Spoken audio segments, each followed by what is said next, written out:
बंद पड़े कारखाने, चारों तरफ पसरा गहरा सन्नाटा, हर तरफ बंद होती फैक्ट्रीज और ऑफिसेज। ये तस्वीरें आपका दिल दहला रही होंगी। आज भले ही आप अमेरिका को दुनिया के सबसे पावरफुल कंट्री के तौर पर देखते हो, लेकिन 1920 के दशक के अंतिम कुछ साल और चुप्पी बहाल करती 30s की तस्वीरें उस वक्त को बयां कर रही है जब अमेरिका अपने रोरिंग 20s को खामोश होते देख रहा था। इस वक्त अमेरिका में एक नए शब्द का जन्म हुआ, ग्रेट डिप्रेशन। जी हाँ, ये वही ग्रेट डिप्रेशन है जिसकी वजह से अमेरिका और कई बाकी देश पूरी तरह से 100 साल पीछे चले गए थे। अमेरिका में तो स्थिति इतनी बदतर हो चुकी थी कि फ्री कॉफी और डोनट्स के लिए लोग घंटों कतार में लगे रहते। सरकारी और म्युनिसिपल कर्मचारियों को अनिश्चितकालीन समय तक के लिए सस्पेंड कर दिया गया था। चारों तरफ थी बदहाली और डिस्पैरिटी। आखिर क्या था ये ग्रेट डिप्रेशन जिसने इतिहास का रुख बदल दिया और अमेरिका जैसे देश की कमर तोड़ दी? In the 1920s, the great American word was prosperity. Now the 30s have begun and there is a new word, depression. What were the primary causes of the depression, as we called it? सन 1910 Britain दुनिया का super power था।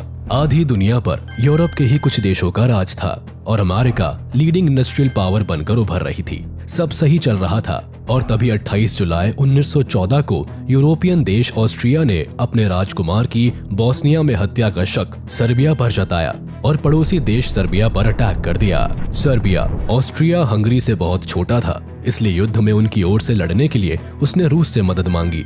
रूस, Germany, Italy जैसे देशों के इस युद्ध में शामिल होने के अपने निजी कारण थे और जिसमें एक देश के साथ दूसरे देश की संधियां भी शामिल थी। जब बड़े बड़े देश युद्ध में शामिल हुए तो उससे विश्व युद्ध की शुरुआत हो गई। जब सारा यूरोप इस युद्ध में शामिल हो गया तो वहां का प्रोडक्शन रुक जाने के कारण उनकी इकोनॉमी नीचे गिरने लगी, जिसका पूरी दुनिया पर असर पड़ा और यूरोप के गुलाम देशों को न चाहते हुए भी विश्व युद्ध में हिस्सा लेना पड़ा, जिसका असर उनके यहाँ की इकोनॉमी पर भी पड़ा। अब यूरोप को फूड मटेरियल्स एंड ग्रेन्स और हथियारों की जरूरत थी जो वो खुद नहीं बना पा रहे थे और इसी का फायदा उठाया अमेरिका ने। अमेरिका ने खाना, सामान और हथियार अपने देश में बनाने शुरू किए और यूरोप में भेजने लगे। अमेरिका में नई नई फैक्ट्रीज खुलने लगी, लोगों के पास रोजगार आने लगा और देश की इकोनॉमी बढ़ने लगी। अमेरिका का टोटल एक्सपोर्ट जो 1913 में 2.4 बिलियन का था, वो 1917 में 6.2 बिलियन का हो गया था। अमेरिका के अमीर लोगों ने इस युद्ध में अच्छा लाभ कमाया। अमेरिका की सबसे बड़ी कंपनीज के मुनाफे तो लगभग 10 गुना बढ़ गए थे। अमेरिकन इंडस्ट्रीज और सरकार ने तभी समझ लिया था कि वॉर एक बड़े मुनाफे का धंधा है और इसलिए उन्होंने नए नए हथियारों का काम और तेज कर दिया। 1918 में जब युद्ध खत्म हुआ तो पूरा यूरोप तबाह हो गया, मगर तब तक अमेरिका हर तरह से मजबूत हो चुका था और इसलिए उसने युद्ध में बर्बाद हुए देशों को लोन देना भी शुरू कर दिया और उनसे बदले में अपने पास सोना गिरवी रखने लगा। अमेरिका में अब सबके पास रोजगार था, वहाँ बड़ी बड़ी फैक्ट्रीज खुलने लगी, बड़े बड़े लोग वहाँ आकर इन्वेस्ट करने लगे। जब लोगों की जेब में पैसा आने लगा तो वो मार्केट से सामान खरीदने लगे और उसी वक्त अमेरिका ने नई कार, सड़कें, घर के सामान और उन सब को खरीदने के लिए लोन देने के लिए नए नए बैंक भी खुलने लगे। अमेरिका का विकास बड़ी तेजी से हो रहा था, हर सेक्टर में क्रांति आ गई थी और इसलिए ही 1920 को मॉडर्न एरा की शुरुआत भी कहते हैं। 1920 से अमेरिका का रोरिंग 20s का दौर शुरू हो चुका था। लोगों की जेब में पैसा आ गया था तो वो नए नए सामान खरीदने लगे और जिससे मार्केट में चीजों की मांग बढ़ने लगी। जब कंपनीज बड़ी होने लगी तो उनके शेयर्स भी बढ़ने लगे और लोग स्टॉक मार्केट में भी इन्वेस्ट करने लगे। इसी वक्त में महिलाओं को वोट देने का अधिकार मिला। लोगों के जीवन में ऑटोमोबाइल, टेलीफोन, फिल्म, रेडियो और इलेक्ट्रिक प्रोडक्ट्स का बहुत ज्यादा इस्तेमाल होने लगा। लोगों को सामान खरीदने और स्टॉक मार्केट में पैसा लगाने के लिए बैंक लोन देने लगे और जल्दी ही बैंक्स की संख्या भी बढ़ गई। 1929 आते आते अमेरिका में 17,583 स्टेट बैंक और 8,150 नेशनल बैंक खुल चुके थे और आज जो EMI सिस्टम है वो भी अमेरिका में उन्हीं दिनों शुरू हुआ था। साल 1923 में अमेरिका का शेयर मार्केट चढ़ना शुरू हुआ और चढ़ता ही चला गया। स्टॉक मार्केट हर साल पैसा डबल कर रहा था और इसलिए लोग ज्यादा से ज्यादा अपना पैसा उसमें लगाने लगे। लोग अपना घर गिरवी रखकर या बैंक और स्टॉक ब्रोकर से लोन लेकर भी उसमें पैसा लगाने लगे। सब सही चल रहा था, मगर 24 अक्टूबर 1929 को एक ही दिन में मार्केट में से लगभग 5 अरब डॉलर्स का सफाया हो गया, जिसका कारण था ओवर प्रोडक्शन। नाउ बाजार में चीजें ज्यादा थी और बायर्स कम, इसका सीधा असर इन प्रोडक्शन कंपनीज के स्टॉक्स के बेनिफिट्स पर पड़ा। कंपनीज अब घाटे का रुख कर रही थी। अगले दिन भी मार्केट में गिरावट जारी रही और 29 अक्टूबर 1929 को न्यूयॉर्क स्टॉक एक्सचेंज में लगभग 14 अरब डॉलर्स का नुकसान हो गया। आंकड़ों के हिसाब से देखा जाए तो ठीक 93 साल पहले यानी 29 अक्टूबर 1929 के दिन इस ग्रेट डिप्रेशन का जन्म हुआ, जब अमेरिकी शेयर मार्केट में एक साथ करीब 1 करोड़ 60 लाख शेयर्स अचानक बिक गए। अब अमेरिका में बदहाली आने लगी। ग्रेट डिप्रेशन वर्ड का इस्तेमाल आम हुआ। सबके अंदेशे यही थे कि स्टॉक मार्केट के अंधाधुंध दौड़ में मंदी के चलते अमेरिका बर्बाद होने के कगार पर आ गया। लेकिन सच्चाई तो कुछ और ही थी। 8 मार्च 1929 को पॉल वॉरबर्ग, जो पहले विश्व युद्ध के दौरान अमेरिका के सेंट्रल बैंक फेडरल रिजर्व के वाइस चेयरमैन थे, उन्होंने प्रेसिडेंट को बताया कि अमेरिकी शेयर मार्केट अब एक सट्टा बाजार बनता जा रहा है और इसके खतरनाक रिजल्ट्स हो सकते हैं। स्टॉक ब्रोकर्स बिना नियम कानून के किसी एक शेयर में ज्यादा पैसा लगाकर उसकी कीमत बढ़ा देते हैं और फिर अचानक सारे शेयर्स बेचकर उसकी कीमत गिरा देते हैं। इससे स्टॉक ब्रोकर्स को तो डबल फायदा हो रहा है और जनता को डबल नुकसान। मगर देन प्रेसिडेंट ने इस पर कोई ध्यान नहीं दिया। कुछ दिन बीते और फेडरल रिजर्व को भी ये बात समझ आई तो उसने भी सरकार को ये बात बताई। अब जब फेडरल रिजर्व बैंक ने ये बात कही तो लोग डर गए और अपने अपने शेयर्स बेचने लगे, जिससे शेयर मार्केट गिरने लगा। मगर तभी अमेरिकन नेशनल बैंक ने मार्केट में एक साथ $25 मिलियन का इन्वेस्टमेंट किया, जिससे मार्केट ऊपर जाने लगा और लोगों ने फिर से शेयर्स खरीदने शुरू कर दिए। आम लोगों को और सरकार को अभी तक भी ये समझ नहीं आ रहा था कि ये सब स्टॉक ब्रोकर्स और बैंक्स की मिलीभगत है और वो अपने हिसाब से मार्केट को चला रहे हैं। इधर जून 1929 आते आते लोगों की कमाई रुक सी गई और इसी वक्त बैंक्स ने लोन इंटरेस्ट रेट भी बढ़ाकर 4% से 6% कर दी। इसका असर ये हुआ कि लोगों ने लोन लेना कम कर दिया और इससे उनकी बाइंग कैपेसिटी भी कम हो गई। 22 अक्टूबर 1929 को शेयर मार्केट में पहली बड़ी गिरावट आई और 24 अक्टूबर को मार्केट एक साथ 11% गिर गया। लोगों में अफरा तफरी मच गई। सब लोग अपने शेयर्स बेचने के लिए वॉल स्ट्रीट पहुंच गए और वहां बहुत बड़ी भीड़ जमा हो गई। थोड़े दिन बाद जब बहुत सारे बैंक्स और बड़े बिजनेसेस के निवेश से शेयर मार्केट थोड़ा ऊपर उठा, तब भी लोगों ने शेयर्स बेचना जारी रखा क्योंकि अब उनका विश्वास उठ चुका था। फिर अक्टूबर नवंबर 1929 के वक्त जब लोगों की इनकम कम होने लगी तो बैंक्स और स्टॉक ब्रोकर्स को डर लगने लगा कि लोग उनका लोन कैसे चुकाएंगे। इसलिए उन्होंने लोगों पर जल्दी से जल्दी लोन लौटाने का दबाव बनाना शुरू किया। कुछ लोग तो अपने शेयर्स बेचकर ये कर पा रहे थे, पर ज्यादातर लोग शेयर मार्केट में घाटे का सौदा ही कर रहे थे और इसलिए वो लोन नहीं चुका पाए। धीरे धीरे जब बैंक्स को उनका पैसा वापस नहीं मिला तो वो घाटे में जाने लगे और दिवालिया हो गए। ये देखकर जिन लोगों ने बैंक में पैसे जमा करवाए थे वो बैंक से अपने पैसे निकालने लगे, पर जब बैंक के पास पैसे थे ही नहीं तो वो देते क्या। अब लोन देने वाले लेने वालों के साथ साथ वो लोग भी बर्बाद हो गए जिन्होंने बैंक्स में अपने पैसे जमा करवा रखे थे। अमेरिका में अब ज्यादातर लोगों के पास पैसा था ही नहीं।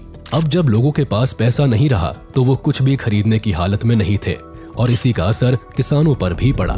जब पहला विश्व युद्ध चल रहा था तो यूरोपियन कंट्रीज को अनाज की जरूरत थी।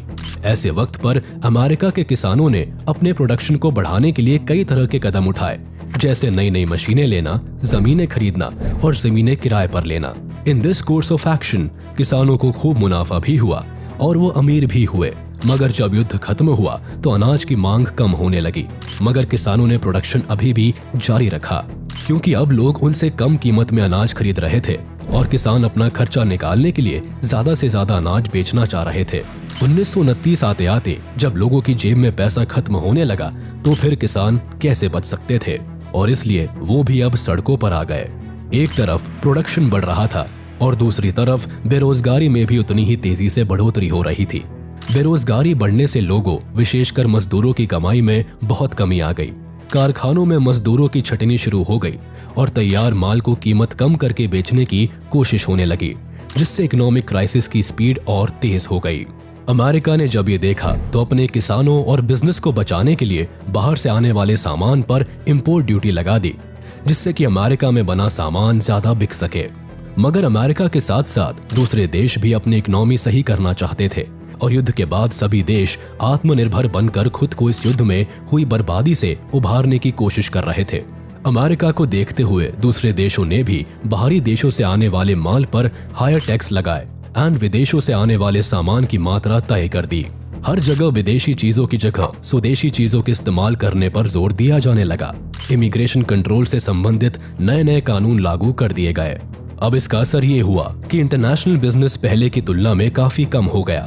अब इसका भी सबसे ज्यादा असर उन देशों पर पड़ा जो युद्ध में बर्बाद हो गए थे और अभी लोन लौटाने की तैयारी कर रहे थे। उन्हें इंटरनेशनल बिजनेस की बहुत ज्यादा जरूरत थी और वही ठप पड़ चुका था। साथ ही जब अमेरिका की हालत बिगड़ने लगी तो वो अपने कर्जदार देशों से अपना पैसा वापस मांगने लगे, पर जिनके पास खाने को पैसा नहीं था वो लोन कहां से चुकाते। जब युद्ध के समय अमेरिका ने इन देशों को लोन दिया था तो लोन के बदले में उन देशों से सोना लिया था और अपने पास रख लिया था। ज्यादातर युद्ध में शामिल देशों को लोन देने के कारण धीरे धीरे विश्व का 60% सोना अमेरिका में जमा हो गया। इससे दुनिया में सोने की कमी हो गई और अलग अलग जगह पर सोने के सिक्कों की कीमत बढ़ जाने से उन देशों की करेंसी टूट गई। जब अमेरिका को उसका लोन वापस नहीं मिला तो अमेरिका की हालत और खराब हो गई और साथ ही यूरोपियन देशों की भी हालत बिगड़ने लगी, क्योंकि अब ना उनके पास कोई लोन देने वाला था, ना ही उनके यहाँ वर्ल्ड वॉर की बर्बादी के बाद कुछ प्रोडक्शन शुरू हुआ था। अब जब अमेरिका की खराब हालत का असर युद्धग्रस्त यूरोपियन कंट्रीज पर हुआ तो इसका असर पूरी दुनिया पर भी होने लगा, क्योंकि उस वक्त आधी से ज्यादा दुनिया पर यूरोप के कुछ देशों का ही राज था। यूरोप से लेकर अफ्रीका और एशिया से लेकर ऑस्ट्रेलिया की इकोनॉमी पर बहुत तरह के प्रभाव देखने को मिले। इकोनॉमिक क्राइसिस का पहला शिकार ऑस्ट्रिया हुआ। 11 मई 1931 को लोगों को पता चला कि ऑस्ट्रिया का सबसे बड़ा गैर सरकारी बैंक क्रेडिट एनस्टॉल्ट का दिवाला निकलने वाला है। इसका असर ये हुआ कि पूरे यूरोपीय देश घबरा गए और वो ये मानने लगे कि इन राज्यों से अब लोन की वापसी की आशा करना बेकार है। इससे जर्मनी ज्यादा प्रभावित हुआ, क्योंकि वहाँ बैंक कारोबार पहले ही खराब दौर से गुजर रहा था। उस वक्त ऑस्ट्रिया की सरकार ने लोगों को सांत्वना देने के लिए एक नोटिस निकालकर यहाँ तक कह दिया कि बैंक की सभी फॉरेन ऑब्लिगेशंस की जिम्मेदारी वो अपने ऊपर लेती है। लेकिन इकोनॉमिक क्राइसिस इतना बढ़ चुका था कि सरकार के आश्वासन के बाद भी स्थिति में सुधार नहीं हो पाया। जर्मनी में तो लोगों में इतना डर बैठ गया था कि केवल 3 सप्ताह में फॉरेन कैपिटलिस्ट ने जर्मन बैंक से 5 करोड़ पाउंड्स का अपना जमा लोन वापस निकाल लिया। इसका असर जर्मन बिजनेसमैन पर भी पड़ा और वे भी अपने देश की सबसे बड़े फाइनेंशियल इंस्टीट्यूशन डार्मस्टेर और नेशनल बैंक डार्मस्टैट से किसी न किसी बहाने से बड़ी तादाद में अपना जमा पैसा निकालने लगे। जब हालत ज्यादा बिगड़ने लगी तो बैंक को ही बंद कर देना पड़ा। इसके बाद सरकार ने स्थिति को देखते हुए रीच बैंक के अलावा दूसरे सभी बैंक्स को अनिश्चित वक्त के लिए बंद कर दिया। बैंक्स के बंद होते ही मंदी और ज्यादा बढ़ गई, लोगों की हालत और ज्यादा खराब होने लगी और इसका सबसे ज्यादा असर हुआ मिडिल क्लास लोगों पर। महामंदी की वजह से जर्मनी में सबसे ज्यादा बेरोजगारी बढ़ी। 1929 में जर्मनी के लगभग 60 लाख लोगों की नौकरी चली गई। इस महामंदी का असर जर्मनी की पॉलिटिक्स पर भी पड़ा, जिसके चलते जर्मनी के सत्ताधारी लोगों की इमेज खराब हुई। तो नाजी पार्टी के नेता अडोल्फ हिटलर ने इसका फायदा उठाया और खुद को गवर्नमेंट घोषित कर दिया। जर्मनी में आई इकोनॉमिक क्राइसिस के कारण ही नाजिज्म ने जर्मनी पर अपना शासन जमा लिया था। ऑस्ट्रिया और जर्मनी में बैंक्स के फेल हो जाने का प्रभाव ब्रिटेन पर भी पड़ा और वहां भी लोग बैंक ऑफ इंग्लैंड से अपना पैसा निकालने लगे, क्योंकि लोगों को अब बैंक्स में विश्वास नहीं रहा था। जब जुलाई 1931 में बैंक ऑफ इंग्लैंड की स्थिति डामाडोल होने लगी तो तब अगस्त में उसने अमेरिका और फ्रांसीसी बैंक से 5 करोड़ पाउंड्स का लोन लेकर खुद को बचाए रखा, मगर इससे भी ज्यादा कुछ फर्क नहीं पड़ा। लोगों का विश्वास उठ चुका था और इसलिए वो लगातार अपना पैसा बैंक ऑफ इंग्लैंड से निकालते ही रहे। इस इकोनॉमिक क्राइसिस का मुकाबला करने के लिए प्रधानमंत्री मैकडोनाल्ड ने इस्तीफा दे दिया और ऑपोजिशन पार्टीज को अपने साथ लेकर एक नेशनल गवर्नमेंट बनाई। लेकिन लोगों का भरोसा वापस नहीं आया और केवल 18 सितंबर 1931 के दिन 1 करोड़ 80 लाख पाउंड्स बैंक से वापस ले लिया गया। परेशान होकर जब ब्रिटिश सरकार ने अपनी करेंसी की वैल्यू गोल्ड स्टैंडर्ड्स के अनुसार मानने से मना किया तो पाउंड्स की वैल्यू 1/4 कम हो गई। इससे इंग्लैंड को तो फायदा हुआ, लेकिन दूसरे यूरोपीय देशों पर यह उल्टा पड़ गया। वहां कीमतों में पहले ही गिरावट चल रही थी, इसके बाद अब और ज्यादा गिरावट आ गई। यूरोप के ज्यादातर स्टॉक एक्सचेंज बंद हो गए और कई और देशों ने भी गोल्ड स्टैंडर्ड को खत्म कर दिया। सिर्फ अमेरिका, फ्रांस, इटली जैसे कुछ देशों ने ही गोल्ड स्टैंडर्ड को बनाए रखा। अब यूरोप में पैसों की कमी के कारण फैक्ट्रीज और कारखाने बंद होने लगे। लोग बेरोजगार हो गए। लोगों ने अपना पेट भरने के लिए जमीन, घर और गाड़ियां बेचना शुरू कर दिया। अमेरिका में तो लोग सब कुछ बेचकर अपनी कार्स में रहने लगे और जिनके पास कार नहीं थी वो झोपड़ियां बनाकर गुजारा करने लगे। अमेरिका में जगह जगह पर ऐसी झोपड़ियां दिखने लगी और जिनको लोग हूवर विले कहते थे, क्योंकि उनका मानना था कि ये सब जो देश में हो रहा है और उनकी हालत खराब हुई है, उसके जिम्मेदार प्रेसिडेंट हर्बर्ट हूवर ही है। अमेरिका की ज्यादातर जनता जब सड़कों पर आ चुकी थी, लोगों के पास रहने और खाने तक की सुविधा नहीं थी। खाने की कमी के कारण उन्हें कई संस्थानों और सरकार के द्वारा दिए जाने वाले फ्री सूप और ब्रेड पर अपना गुजारा करना पड़ता था। इसी वक्त 1931 में अमेरिका के बहुत सारे राज्यों में कई बार रेत के तूफान भी आए, जिससे खेती लायक जमीन पर रेत जमा हो गई और थोड़ी बहुत जो खेती होती थी वो भी बंद हो गई। लोगों को रोजी रोटी के लिए भी दर दर भटकना पड़ा और कई लोगों को अपने गांव घर छोड़कर दूसरी जगहों पर जाना पड़ा। अमेरिका में मैन्युफैक्चरिंग में 45% और कंस्ट्रक्शन में 80% तक की भारी गिरावट आ गई, जिसके कारण इकोनॉमी पूरी तरह से हिल गई और अमेरिका में 1/4 लोगों को नौकरी से निकाल दिया गया। साल 1933 तक पूरे अमेरिका में बेरोजगारी की दर 25% से भी ज्यादा हो गई थी। रोरिंग 20s के दौर में अमेरिका के बैंक्स ने लोगों को बेहिसाब लोन दिया था। फिर ग्रेट डिप्रेशन के दौरान बैंक्स ने लोन वसूलने की कोशिश की, मगर लोग लोन चुकाने की हालत में नहीं थे और इसलिए 11,000 से भी ज्यादा बैंक्स को दिवालिया घोषित करना पड़ा। यह महामंदी का असर 10 सालों तक रहा और जिसके कारण पूरी दुनिया में गरीबी और भुखमरी एक अलग स्तर पर पहुंच गई। यानी 1932 और 33 तक दुनिया में महामंदी ने कहर ढा दिया था।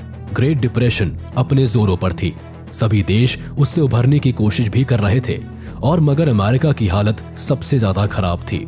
जब 1933 में सब लोग मंदी से परेशान थे तो लोगों ने सरकारों के खिलाफ आंदोलन करने शुरू किए।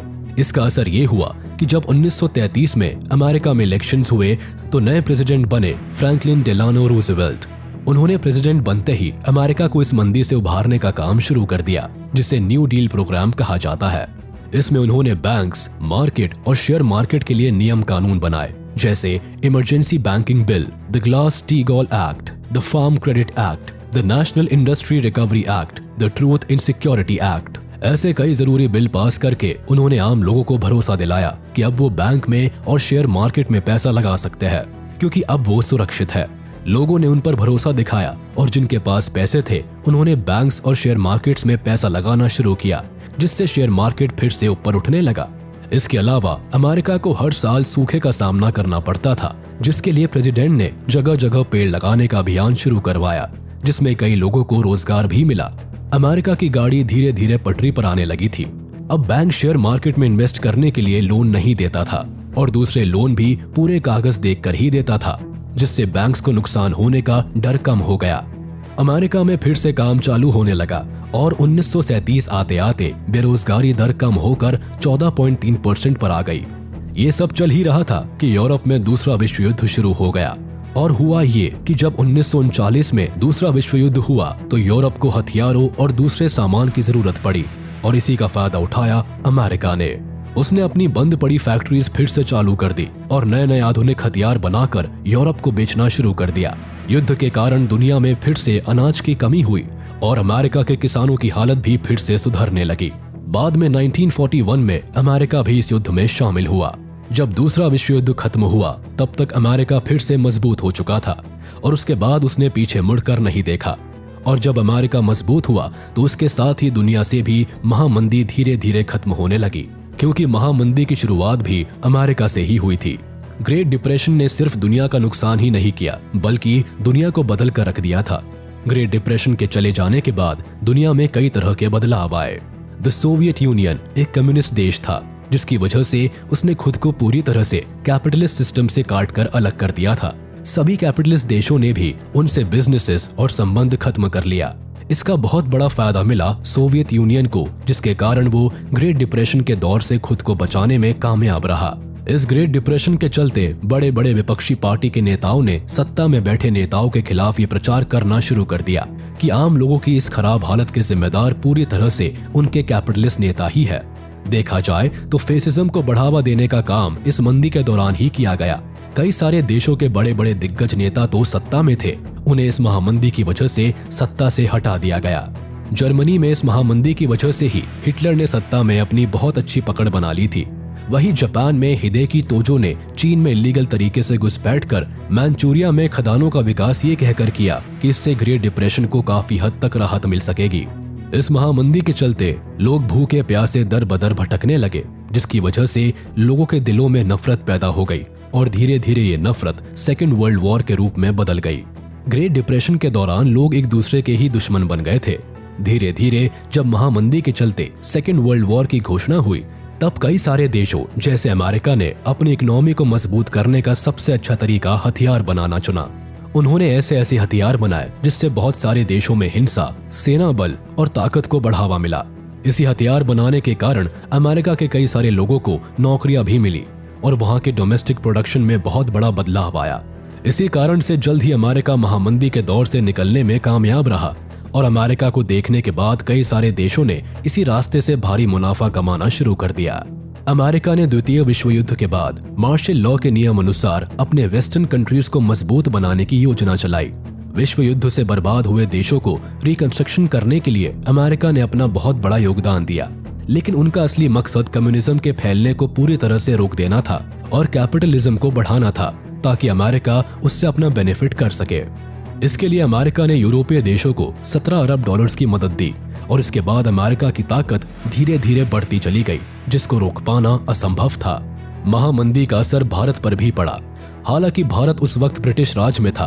भारत की ज्यादातर जनसंख्या खेती पर निर्भर थी, इसलिए यहाँ पर कच्चे माल का बड़ी मात्रा में प्रोडक्शन होता था।